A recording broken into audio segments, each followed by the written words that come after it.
Lord, in the little speck called the universe, there's a little speck called the Milky Way. And in the Milky Way, there's a little speck called the solar system. And in the solar system, there's a little speck called the earth. And on the earth, there's a little speck called Bethlehem Baptist Church. And here we are, under you, the non-speck. So God, I pray that you would come and make your majesty and your absolute being known and felt as the most basic foundation for all else that is. I ask this in Jesus' name. Amen. In the 11 messages that, Lord willing, I will bring between now and the end of the year, my ultimate goal is to spread a passion for the supremacy of God in all things, for the joy of all peoples through Jesus Christ. In other words, I want to make so much of God the Father and God the Son through God the Spirit that you would be drawn to join me in glad adoration of our triune God. Under that overarching goal for these 11 messages is this. Another goal, I want to awaken and strengthen a strong conviction in all of you that are part of Bethlehem that the last 30 years has not been primarily consummation, but is preparation. Or to put it another way, I hope to help you see and feel that the transition between Jason Meyer and me is not mainly about landing, but about launching. Or, to say it another way, the focus in this transition season should not be mainly on the great things God has done, but the greater things He is yet to do. That's my other goal. Therefore, it has seemed good to me, and with the encouragement of the pastoral staff,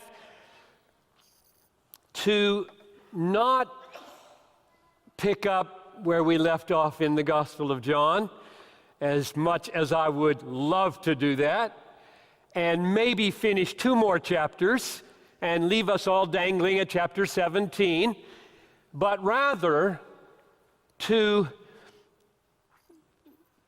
deliver a battery of messages based on some defining truths of Bethlehem, 30-year trademarks, you could call them, biblical touchstones that have shaped this church profoundly for the last 3 decades. And that's what I'm going to do, Lord willing. The reason this seems like a good way to launch rather than land is because Jason Meyer and the elders and the staff and hundreds of you are of one mind concerning these things. We are not moving blind into the transition. We are not going with a big question mark over where we will stand under the new leadership biblically and theologically. Rather, we hold some incredibly powerful foundational realities, wildly untamable, explosively uncontainable, electrically future creating, and holding these together. There is no reason to think that God, who delights in these things, would not be here for a massive blessing. So let me make clear, it's obvious I hope, but I want to say it right out, that before we launch into the launch here in this service with these explosive truths that'll take us for 11 Sundays, Saturdays, I want to say I have little doubt, and the little doubt that is there is not of God, but of non-God, that Bethlehem, beyond John Piper in this pulpit, will experience the greatest seasons we have ever known. And I say, we. The next season of Bethlehem's life will be the greatest season. Now, we've all known ministries that have flourished for decades. A leadership change happens, and things fall apart. Impact wanes, hope fades, joy departs, ministry dwindles, and even dies. My deep conviction is God is not going to let that happen, and if I had to, I would stake my life on that prediction. And I don't say that lightly. Not to pump you up with some kind of artificial hope or expectation, but because of biblical realities, present evidences of God's amazing grace and favor on us in transition. The reason these foundational realities I'm going to talk about, these 30-year theological trademarks, these biblical touchstones give me hope, is because of how pervasive and deep is the common conviction of the staff and the new leadership and the council of elders and so many hundreds of you. There's more. God's fingerprints, the fingerprints of His grace and favor and guidance, are all over this process. Some of those you can see, and others, for those on the inside, we can see better. The last 10 months are, in my mind, perhaps the most miraculous months of my life here. Those of us who have watched this emergence of Jason Meyer, the unification of the staff around him, the unity of the elders around him, the stunning unity of a closed ballot vote of 800 people around him, leaves those of us who've been through these things before with our mouths open in astonishment at God's favor on us. There's more. God's hand is on Jason Meyer.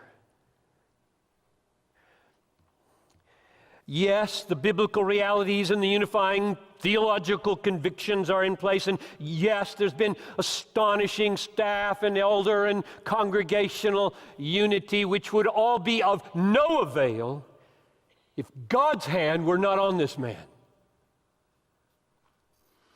If God had not said, Tell them I am sent Jason.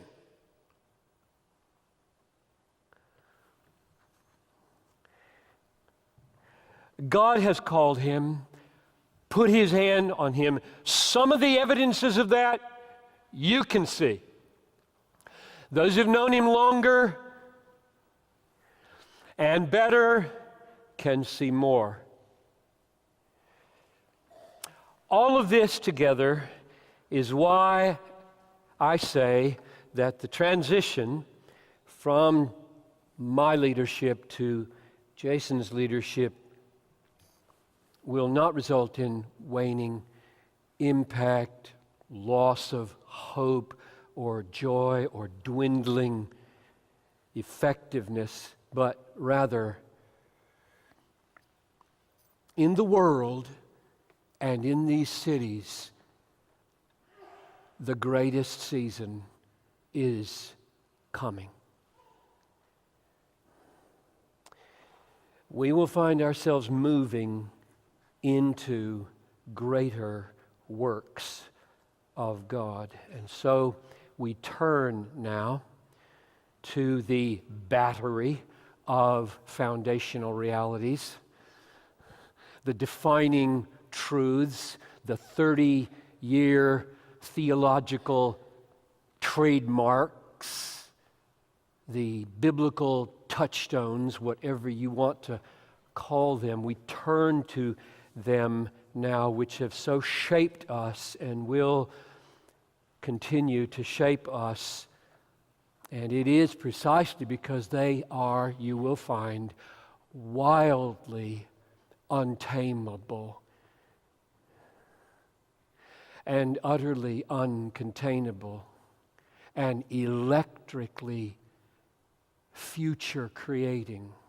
You will see this unless you are blind. Here's the first one. God is. Or to say it with our text, God is who He is. Or to say it philosophically, God absolutely is. Period. And everything changes. One of the billions of facts, of all the billions and billions of facts that there are, this fact, God is the most basic and the most ultimate. All other facts rest here. All other facts go there. There is nothing underneath the fact God is, holding it up, nothing above the fact God is, to which all is tending. This is the most basic, most ultimate fact that is. God is. Nothing is more foundational to the church than God is. Nothing is more foundational to your life, your marriage, your job, your health, your mind, your future than God is. Nothing is more foundational to the Bible or to the self-revelation of God in the glory of the gospel of Jesus Christ than God is. That's the point of today's text. And I invite you to turn there with me. Exodus 3. Let me set the stage. For several centuries, the people of Israel, God's chosen people, has lived as aliens in Egypt. And now for some time they've been slaves. And God has seen And this great God has said, no more. And he comes and causes a little baby to be born named Moses. And miraculously he escapes the death edict by the rescue of the Pharaoh's daughter and is raised in the court of his enemy. Amazing stories in the Bible.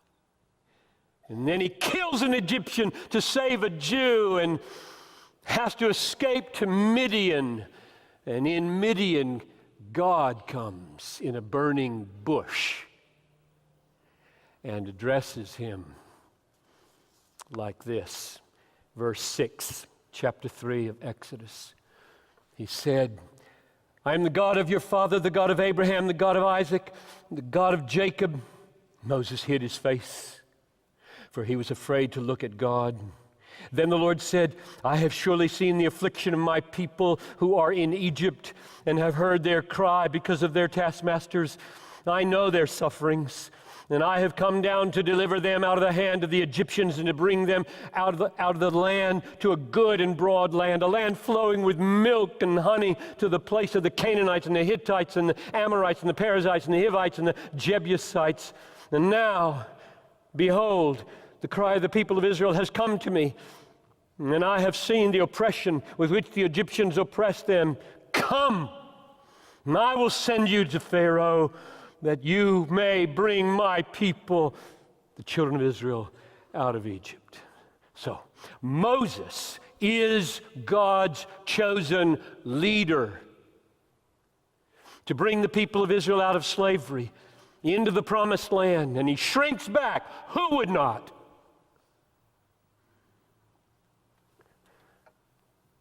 Would not Jason shrink back?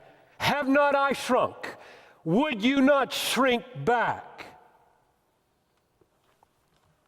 Verse 11, Moses said to God, who am I, that I should go to Pharaoh and bring the children of Israel out of Egypt? And God said, verse 12, I will be with you. And this shall be a sign for you that I have sent you. When you have brought this people out of Egypt, you shall serve God on this very mountain. And then Moses brings us to one of the most important things God has ever said. Verse 13, then Moses said to God, if I come to the people of Israel and say to them, the God of your fathers has sent me to you, and they ask me, what is his name? What shall I say to them? God said to Moses, I am who I am. And he said, say to this people of Israel, I am has sent you, has sent me to you. And God said to Moses, say this to the people of Israel, the Lord, now, Hebrew, Yahweh,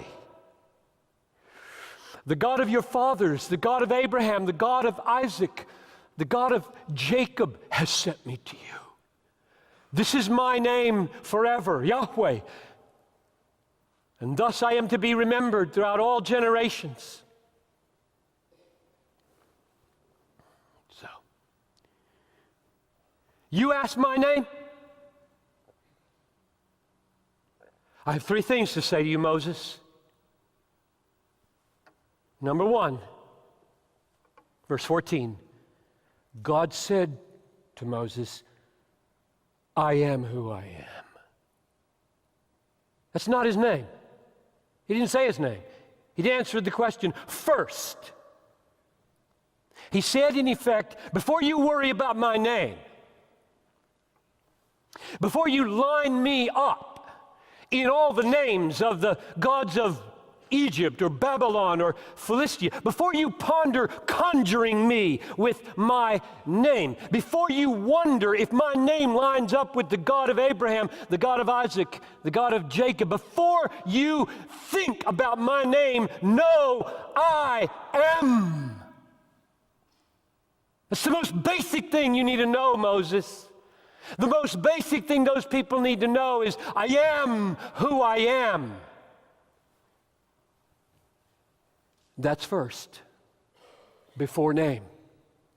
That's foundational. That is infinitely important. That's basic. That's at the bottom of everything.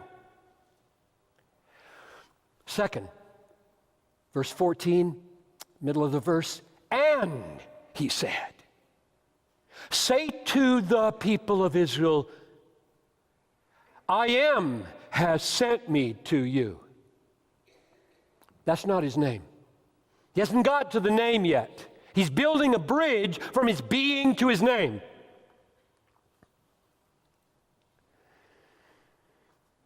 Here it is simply, the one who is sending you. So get my being right, my absolute being right. Put me and my being at the bottom of everything, and then go tell the people, that's where we're starting.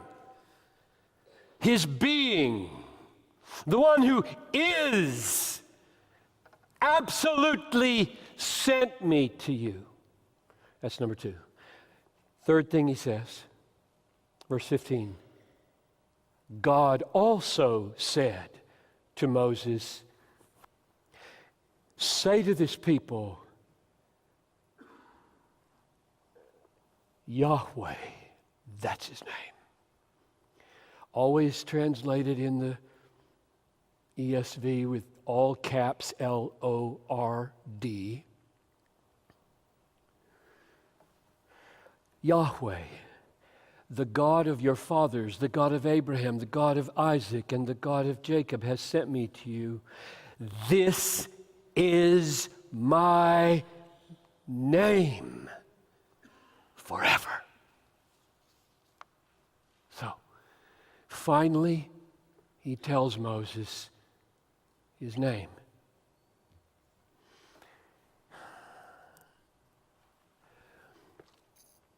"4,000 times plus in the Old Testament.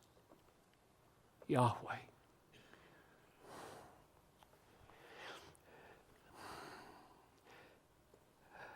This is amazing.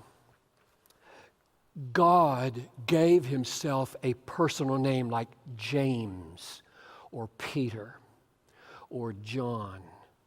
This is not a title. This is a name. Pastor is a title. John is my name. Yahweh is Elohim's name. Elohim is God. Yahweh is James.